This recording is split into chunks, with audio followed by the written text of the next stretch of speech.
You know, for the benefit of all the people watching, our company does a phenomenal job. And it's because of the company and the people in the company.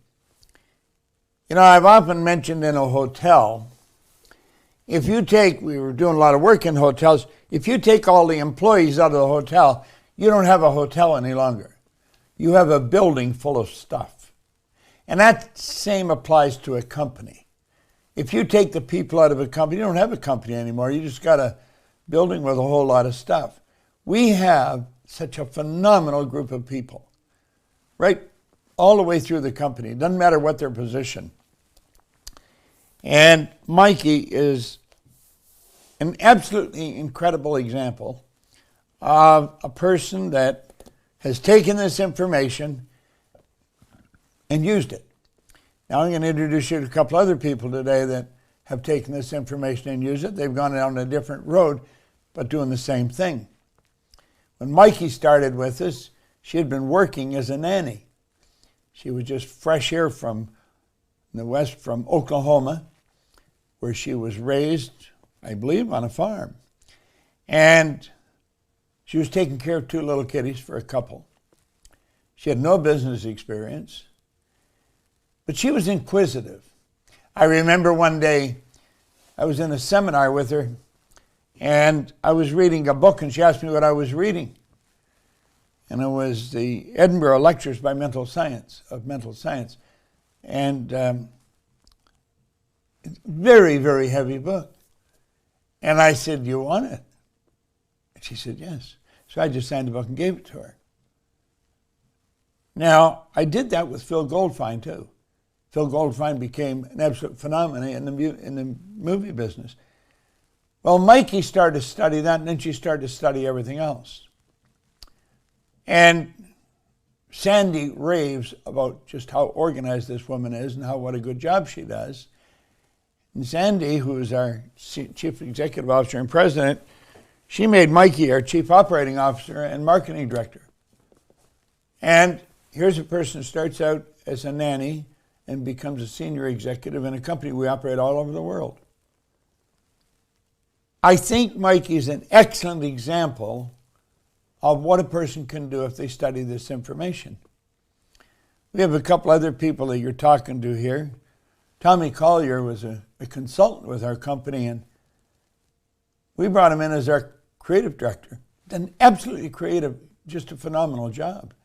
I mean, he makes sure all the T's are crossed and all the I's are dotted from a creative perspective. The guy's head is just, it's a beautiful place to go visit, I'll tell you. Arash Busagi had been working, I think, for a printing company. I'm not quite sure about that now, but I think so. I don't believe he had earned 100, or if he had, he just earned 100. Arash is, without question, one of the greatest salesmen and sales managers I have ever met. A great, great leader of people. Well, we have people like that down through the company.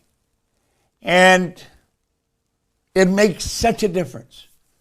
I often talk with Sandy Gallagher, who's my business partner, and we talk about how fortunate we are to have the team we have. It makes all the difference in the world.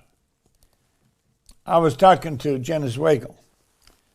She, an interesting lady. She and her husband have built an enormous company. I was looking one day. She was the #1 earner in network marketing. She had earned more millions than anybody else. Started with nothing. It makes perfect sense that she and her husband, Joshua, should build such a successful company. I like mixing with people who are very successful. Now, by that I mean very goal-oriented, very studious, great students. If you're not a great student, you're not going to go very much further than you are. Now, what I want to show you today, if you flip the slides up, Scott, what I want to show you today, I want to welcome you back here first. I want to show you where I started. The man sat down with me and he wrote an R on a sheet of paper. Then he put 3 letters down beside it, 2 H's and a double, and he said, Bob, let this represent happiness, health, and wealth. Then he asked me if I thought he was a happy person. And I said, yeah, I didn't know him that well, but he seemed pretty happy to me. He said, have you ever seen me sick? And I never had. He said, have you ever seen me when I was broke? This guy always had money on him. And I noticed that because I never had any. I mean, I was always broke. Now, at that time, you could buy 5 gallons of gas for $2. I was always trying to find somebody who would lend me $2 to get 5 gallons of gas, just to keep the car going. I was not in a good place. I was an unhappy guy. He said, have you ever seen me when I was broke? And I said, no. Well, he said, you know, you've got to be one of the most miserable people, Bob, I've ever met. He didn't know me that well, but he had known me for a little while. And he said, you're always sick. And he said, you were always broke. Now, he was actually being kind. I was earning $4,000 at the time a year, but I owed $6,000. You see, I could never get ahead of the game. I didn't know the 6 in one place. I owed it all over the place. 100 here, 50 there. So everybody was always after me for money. They were getting me upset. I would get angry. I owed them the money and I'm getting angry. I mean, I was totally off track. And he said, Bob, why don't you change your results? I'm going to tell you that God's truth, it never entered my mind. It never entered my mind that I could change my results. And I think there's a lot of people living like that. There's probably people on this call like that. You just never really look at your results and think they're your results in life. And you can change them. And he said, do you ever study anything? And I said, no, I can't read. He said, well, that wasn't true. You see, I could read, not very well. But he said, Bob, he said, the secret of the ages is locked up in books. In fact, Robert Collier, back in 1934, wrote a book called The Secret of the Ages. And he had The Secret of the Ages in that book. Robert Collier was a great writer. Well, Napoleon Hill wrote this book, and he said, Bob, he spent his whole life writing this book. 500 of the world's most accomplished individuals, that's what this book's about. He studied their lives. He was like a scientist studying their lives. And he took all this information and put it together. Now, he actually put it together in 8 books. I'll show you. I've got those 8 books right here. If you take a look, I've got them tilted forward. You see, can you see those, Scott? Yeah, there they are. I have Mary Morrissey's picture. She just sent me this picture. To my once-in-a-lifetime friend, Mary Morrissey's a wonderful woman. And I put her here because her suit is the color of the books. She's red. But these are 8 books that Napoleon Hill wrote at the command of Andrew Carnegie, who was the wealthiest man in the world. Thank you, Scott. Then he took those 8 books and he winnowed it down and he put it in one book, Think and Grow Rich. He said, Bob, if you will do exactly what I tell you and read this every day, you can have anything you want. Now, when you take a guy that's unhappy, sick, and broke, he's earning $4,000, he owes $6,000. I dropped out of school in grade 9. I had 2 months high school. I had no business experience. And he's telling me I can have anything I want. See, there was no foundation for any. Well, how could I believe that? I couldn't believe it. But you know something? I believed he believed it. And looking back, I operated on his belief. And sometimes that's what you're going to do. In 1 year, I was earning $175,000. In less than 5 years, I was earning over $1 million a year. And I was doing that cleaning offices, by the way. I was prepared to do anything honest to clean up, to earn money. And the guy said, there's good money cleaning offices if you're doing it for yourself. I got into contract, some buckets and mops, and I did it for myself. In 5 years, we were doing Toronto, Montreal, Boston, Cleveland, Atlanta, London, England, earning over $1 million a year. And I was being very irresponsible. I was just throwing the money all over the place. And one day, I come out of the Playboy Club on Park Lane in London, England. I was living over there. It was right beside the London Hilton. It's gone now, of course. And I'd go in there and play with that. I didn't care if I lost. I usually won. Because I thought I know where the money is. But it was almost like I had some kind of euphoric experience, and I thought, this is not right what I'm doing. This is just not right. And I thought, how did my life change so dramatically? My mind went back when I had nothing, when Ray first met me. What actually happened? And you know something? I didn't know. I did not know. But there was a metamorphosis had taken place in my life. It was such a phenomenal change. And I didn't know what had happened. So I made up my mind I was going to find out. It took me 9.5 years. But I found out exactly why Bob changed. And when I found out, all I wanted to do is teach other people what I had learned. I thought there must be a lot of people that are where I was, and they don't know how to change. School doesn't teach us how to control our life. But we can be in control of our life. God gave us that ability. Well, I started to study it, and I started to teach it. And I'm still doing it. Many, many years later, 60 years after I picked this up, I am still going strong. Now, I want you to look at this for a moment. This is a very important paragraph. He said, there's a difference between wishing for a thing and being ready to receive it. No one's ready for a thing until they believe that they can acquire it. The state of mind must be belief and not mere hope or wish. Now he says, closed minds will not inspire faith, courage, or belief. You've got to believe. He said, no one is ready for a thing until they believe. And he pointed out that was the key. You've got to believe. Now, do you see, somewhere along the line, my belief system shifted. I had a mentor, a phenomenal mentor, Val Vanderwall. I had a number of mentors in my life. And I'm going to tell you something. If you don't have someone that you're learning from, you should find someone. Because I honestly believe everybody has to have a mentor, somebody that you respect, somebody that you trust. And then you've got to do exactly what they tell you. That's what I've done. I was having lunch with Val one day, and just in idle conversation, he said, our belief system is based upon our evaluation of something. And frequently, if we reevaluate a situation, our belief about it will change. Now listen, I'd been studying the Bible, the Bhagavad Gita, the Quran, the Torah, all the Book of Mormon, all the religious books. Because I know there's only two places to go to find out something about yourself. One is religion or theology, and the other is science.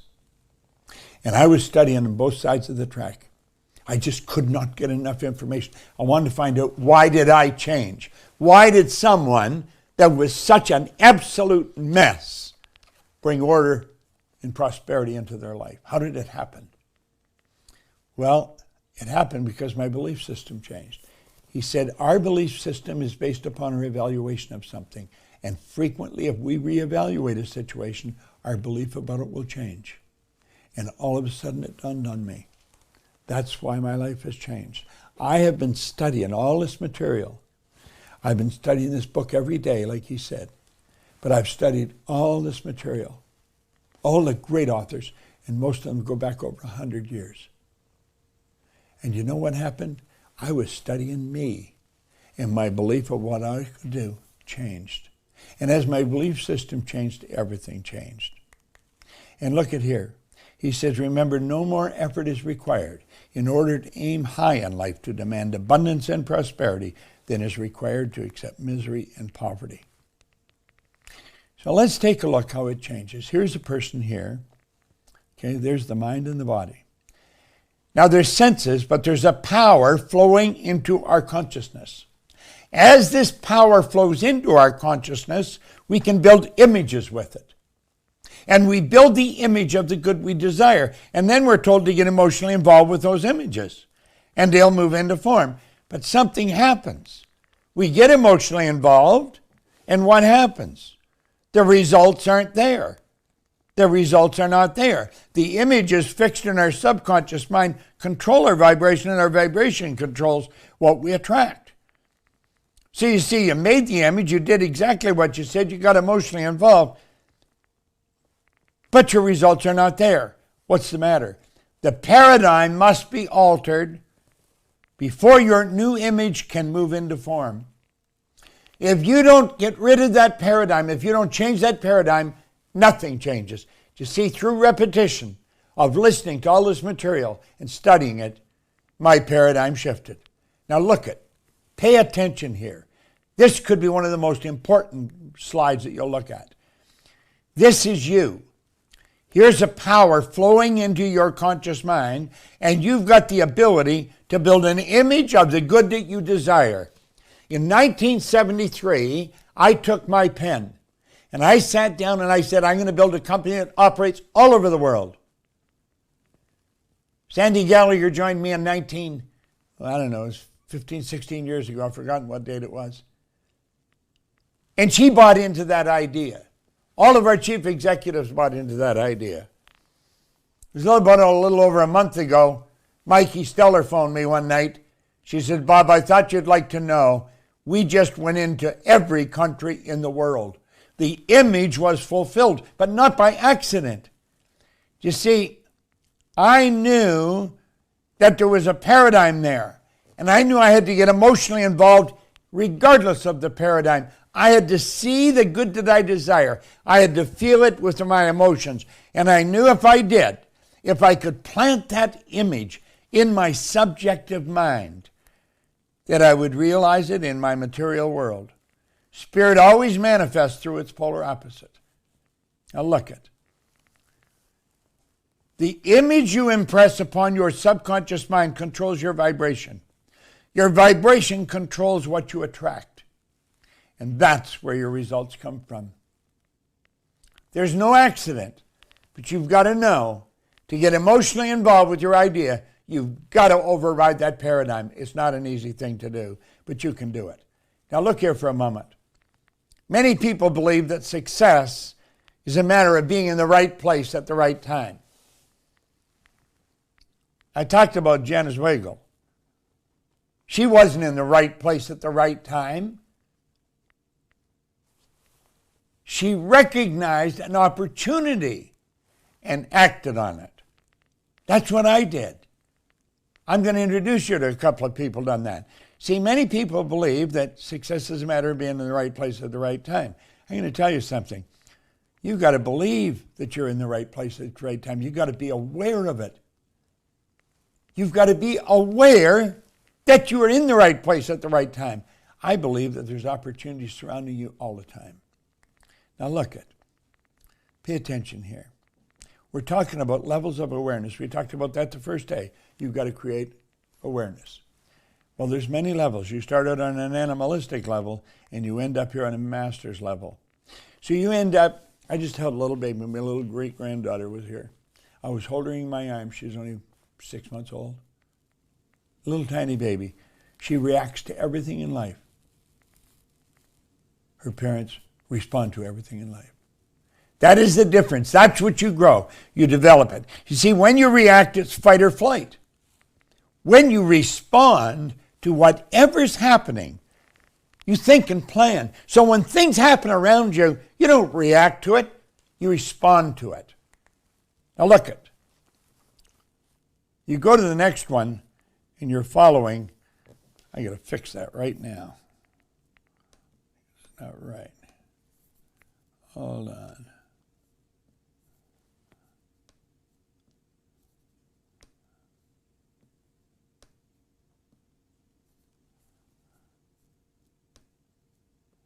This is a mess.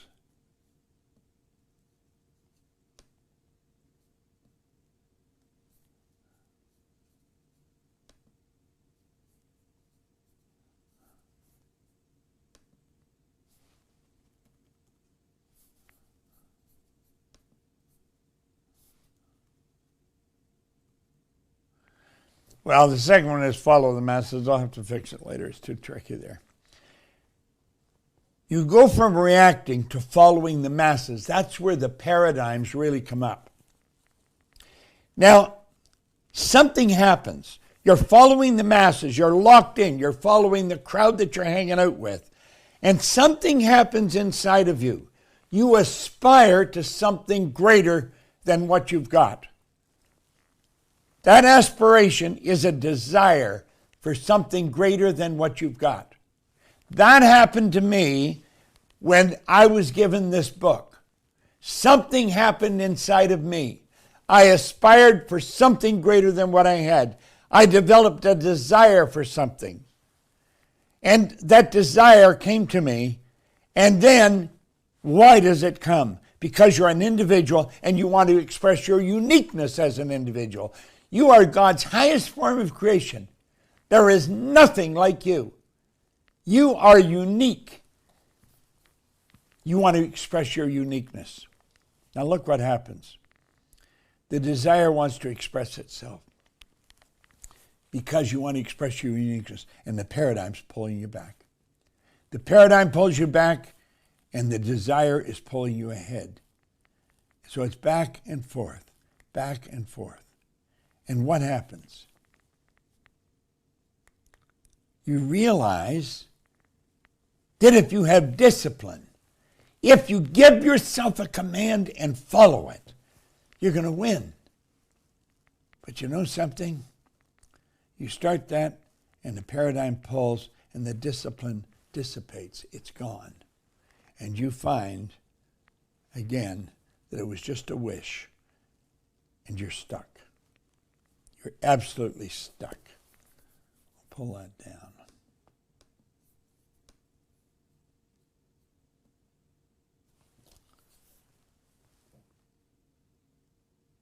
You're trying so hard, and you're stuck. Now look at. Having trouble here. Okay, in the wrong place with that. Here we are. Get it up to there. Man, I'm messing this up. There. You've been trying, but you're stuck. The paradigm pulls you back. Your desire is pulling you ahead. And then one day you realize that you can change all this. Discipline is the ability to give yourself a command and follow it. Wants and disciplines must be connected. If you really want something and you're not disciplined, you're going to have trouble. You're just going to cause yourself frustration. You've got to bring discipline into your life. Discipline is the ability to give yourself a command and follow it. Now look at. When you do that, and you start to see that the discipline is falling apart and it's turning into a wish, you just say no, and you stop it right there. You just stop it right there, and you say, this is it, I'm going ahead. And so you move ahead, and you get up into an experience. That's where you really learn by the experience. Your actions change your results. You see, you took a new idea, and you acted on it. And everything in your life started to shift. Everything shifted. Your whole life changed. And here you find yourself now in control. You think and you plan. You're responding. And everything in your life changed. Now, there's only two ways to change that paradigm. Look at here. One is constant spaced repetition of an idea, and the other is an emotional impact. Let that line represent the sound of my voice. It could be the sound of a recording. The red line represents you listening to the sound of the recording. And all of a sudden an idea hits, and away you go on a thought trip. Now you're up here on a thought trip, but let's understand, while you're up here thinking, that recording is still playing and you're not listening to it. You hear it, but you're not listening. There's a difference between hearing and listening. And then you come back down, you start to listen again. And you move along, and bang, another idea hits, and away you go on another thought trip. And that's the way it goes all the way through the recording. Now look here. If you want to change your paradigm, you've got to realize how the paradigm was formed. It was formed through repetition of ideas. And that's the way this is going to be formed. By listening to this same recording, maybe 1,000 times, you'll hit on the same idea a number of times. But if you just listen once, it isn't going to happen. You put it on the second time, where do you stop? You stop over here. You're not stopping where you stopped last time at all. You see, there's no way that this is going to happen, that you're going to stop in the same place every time. Just not going to do it. And that's what you have to do. So it's the repetition of playing this over and over and over again. Now understand, it's 5% strategy and it's 95% mindset. You've really got to get into the mindset. It's all repetition. It's all repetition. Now I'm going to show you something about making a decision. Then I'm going to introduce you to a couple of people that made big decisions, and they were very well rewarded. Here's something about a decision. There's Andrew Carnegie and Napoleon Hill. Andrew Carnegie was the wealthiest man in the world when he took on the job of mentoring Napoleon Hill. Now, Napoleon Hill was a young reporter for a magazine, and the magazine was doing an article on wealthy people. Hill lucked out. He got a 3-hour interview with Andrew Carnegie, who was the wealthiest man in the world at the time. What he didn't know is that Andrew Carnegie was looking for someone like Napoleon Hill. He was looking for someone that would go out and write the laws of achievement. He had interviewed over 250 people, and he never found the right person. But while Hill was interviewing Carnegie, Carnegie was sizing up Hill. At the end of the 3-hour interview, Andrew Carnegie said to Napoleon, he said, "This interview isn't ending, it's just beginning. I want you to come home with me." And he took him home, and for 3 days, he explained how he became the wealthiest man in the world. He had come from Scotland as a little boy with his parents. Family had nothing. They started out with nothing. So here's a little boy, moved to the east coast of the United States from Scotland, and they had nothing. And he became the wealthiest man in the world. And he took 3 hours and he explained the whole philosophy to Hill. And then at the end of the 3 hours, he said, "Napoleon, I'm going to ask you a question. And I just want a yes or a no answer. Listen carefully." He said, "I'm going to ask you a question, and I just want a yes or a no answer." What he didn't tell him is he only gave him 60 seconds to answer the question. If you're going to come to work with me, and you take longer than 10 seconds to answer a question, I don't want you to work with me, because I'm following the principle he followed. That's why he had the stopwatch. He asked him an important question. And he said, "Would you spend the rest of your life working on an idea that you would probably receive no material compensation for at least 20 years? In 29 seconds, Hill said he would. 29 seconds. He found out later, Carnegie had only given him 60 seconds. After he did this, he said, "Now, Napoleon, you're going to have a problem." He said, "Everything in you is going to want to quit long before your project is finished." And he said, I'm not going to subsidize you. I'll give you no money. You're going to have to earn your own way. But he said, "I'm going to introduce you to some of the wealthiest and some of the most successful people in the world. And I want you to interview them. And I want you to write the laws of achievement." It's an enormous job. Took him 20 years. It was in 1908 he did that. It was in 1928 those books I just showed you were published. And I've got a set of them sitting there behind me. Now, this is a big idea. This was a very big idea. And, Hill asked him one question. And here's the question. He said, "I want you to take this affirmation and I want you to study it. I want you to memorize it." And here it is.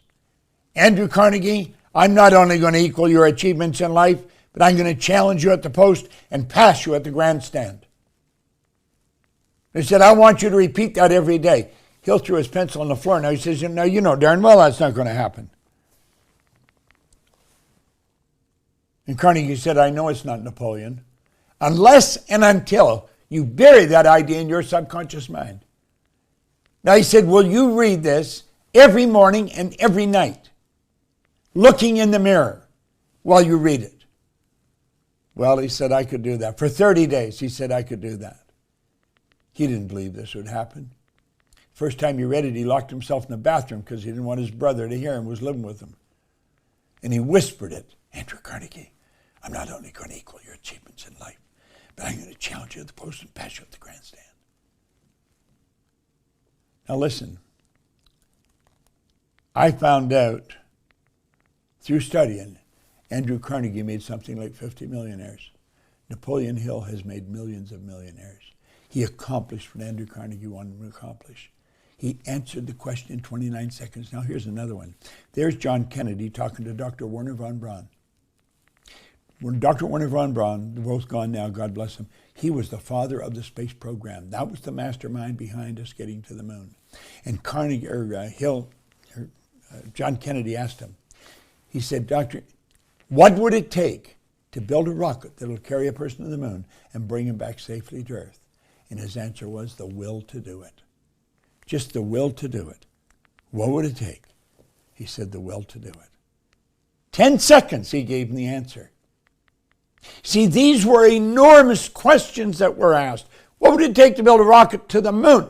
10 seconds he gave him an answer. He knew that if a person made their mind up, and that's what they focused on, that's how you focus is with the will, they would do it. Now look it. I'm going to show you something here about decision. Then I'm going to talk to a couple of people that made big decisions. Now think of this for a moment. People I was talking to understand the laws, and that's why they accomplished what they accomplished. Let these lines represent levels of vibration, okay? Every level of vibration is connected to the one above and the one below. There is no line of demarcation. Everything in this universe is connected. That's the first thing we've got to understand. Whatever we want, if we get on the frequency that it's on, we're connected to it. Pay attention to this. This is so important. Let's suppose that's your phone. And let's suppose this is my phone. And I have your number and I phone you. We're connected. We can look at each other. We can talk to each other. Now, we seem to have a basic understanding of this when it comes to using our phones. However, when it comes to life, we get lost. I don't know if most people even understand what they're doing. They just dial and start talking. They don't know what the hell they're doing. They don't understand that they put themselves on a frequency, that that's what this phone does. They don't know that. Now think. If that works there, where else would it work? Well, let's look and see where it works. There's levels of vibration, and they're referred to as frequencies. We think on a frequency. You and I think on a frequency. Let these thoughts represent your thoughts. Now really pay attention here. This is so important. We're trying to do this in a short period of time. I mean, I've done this for 60 years. Look at this. They're your thoughts, and that's why you're getting the results you're getting. Now, if you're not doing well, it's because of the thinking. It's not because of how hard you're trying. It's the thinking that gives you the results. And you'll say, well, that's not what I want. This is what I want. Well, I mentioned that before. My mind is a center of divine operation. Divine operation is always for expansion and fuller expression. There's something in me, there's something in you that's never satisfied with where you're at. You know, as a little boy, my grandmother pretty well raised me. And Grandma used to say, you should be satisfied with what you've got. Now, she was a dear woman. She was just like an angel of God. And they just came one time when she was sleeping and took her home. But she was wrong. You should never be satisfied. You should be happy with what you've got, but always dissatisfied. You see, it's the spirit within you wanting to express itself in a greater way that causes a dissatisfaction. You say, that's what I want. Now, here's where the mistakes fly in. That's what I want. I'm going to get it as soon as I get the money. I want you to look around the room you're in. I'm thinking you're probably at home. I'm in my studio. I see chairs and tables and cushions and cameras. I see them all over the place. Do you know I don't need anything that is in this room? Do you know why I've got it? I got it because I wanted it. You don't need anything that's in the room you're in. Well, there may be one or two things you do need, but you got it because you wanted it. When you really want something, you will always find the money for it. That's a law. Write that down, for goodness sake, write it down, and don't ever forget it. When you really want something, you will always find the money. When you say, that's what I want, and I'm going to do it as soon as I get the money, you're on the wrong track. And pretty soon, you're saying, that's what I want. And then you're making this decision. The decision will fade long before you get it. And pretty soon then, the decision fades. And then next thing, the goal fades. And you never went there at all. No. Why not? You're on the wrong track. You see, you're thinking down here on this frequency, and your goals are way up here on this frequency. Now pay attention here. That'd be like listening to an AM band on your radio and wondering why you're not getting FM music. You're never going to get FM music when you're on an AM band. You're on a frequency that's much too low.